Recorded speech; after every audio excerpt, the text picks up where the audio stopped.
धर्मगढ़ निर्वाचन मंडल अनेक नेता बीजेपी छाड़ी बीजेडी रे सामिल होती। धर्मगढ़ ब्लॉक पूर्वतन अध्यक्ष रवींद्र कुमार पाटजोशी फूल छाड़ी शंख फुंकी।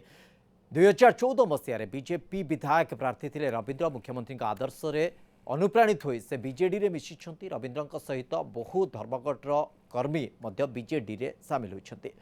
बीजेडी सुप्रीमो सांगठनिक संपादकों तरफ समस्त दल को स्वागत करिसेंती सांसद डॉक्टर सस्मित पात्र।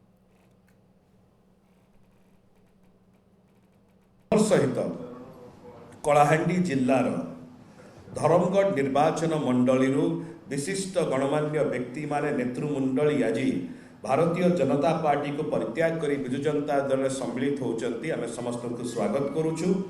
प्रमुख जे मुख्य आकर्षण रही मिश्रण पर्वर सी होती श्री रवींद्र कुमार पाटजोशी महोदय। वर्तमान समय में जो प्रकार परिस्थिति है रवींद्र बाबूर कार्यकलाप बड़ भाई बाकी भाई मैंने जो मैंने सब राजनीति में संश्लिष्ट अच्छा से मत कहले तो विजु जनता दल में जॉइन करने एवं कलाहांडी क्षेत्र में विजु जनता दल काम करने मत समस्ते निर्देश देले।